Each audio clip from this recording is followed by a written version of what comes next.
Үед өөрсдийнхөө баярлж байгаа, бахархж байгаа тэр сэтгэлдээ илэрхийлэхдээ нэг үгийг буруу утгаар ашиглаад байсан. Тэгээд тухайн үедээ хэлье гэж бодсон ч гэсэнгээ ийм гоё ийм нэгдэлтэй байхад чинь нэг үг буруу ашигласан гэсэн. Энэ чинь юм байна гэх надад тийм эсэргүй юм шиг санагдсан болох тэр хадгалж агаад одоо тайлбарлаж өгч जैन. Тэгэхээр одоо дараагийн удаа хүмүүсээрээ бахархтаа зөв үг ашиглая. Тэгээд тэр үг нь болох тэр омгших гэдэг үг.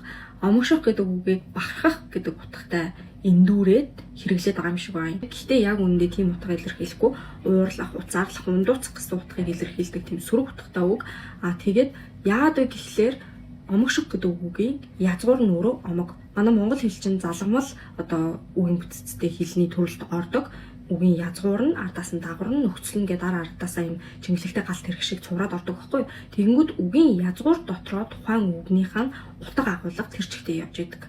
Энэ бас нөгөө нэг бид нар үндэсний бичгээ болоод кирилл бичиг үсгийг ашигласантай холбоотой байх л да. Хэрвээ бид нар үндэсний бичгээ ашиглаж исэн бол хизээч энийг одоо буруу утгаар нь ашиглахгүй байх. Яагаад вэ гэхээр үндэсний бичиг дотор ч тэр үгийн язгуур хоорондынх нь ялгаа малгай гэдэг нь бол бүр тодорхой яриатлаа сайхан байж байгаа байхгүй. Тэгэхээр магадгүй кирилл бичиг үсэг ашигласнаас шалтгаалаад бид нар энийг мэдэхгүй анзаарахгүй өөр утгатай гэж ойлгоод ашиглаж иж болох юм.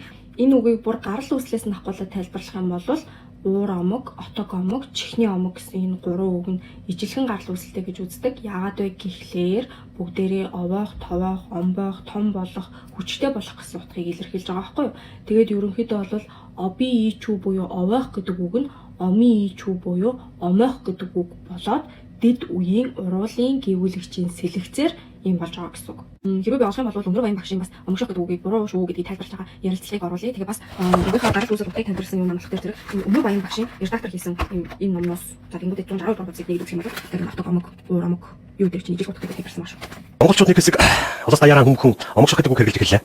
Тэр нь хэрэглэж байгаа яг хэлбэр нь болохоор их баярлсан, сэтгэл хөдлөсөн тухай юм шиг байгаа юм. За тэрийг тайлбар тал дээрээс хараад юм өвгдийн хэлдэг байсаар бодох юм бол их ууртай тийм болохгүй зүйл юм. Тэр тэгж ярьдаг байсан манай өгсчл. Энэ одоо яасан мó ямаа омогтой мохоогүй. Тийм шүү дээ. Наадах омгийн дарж гэж.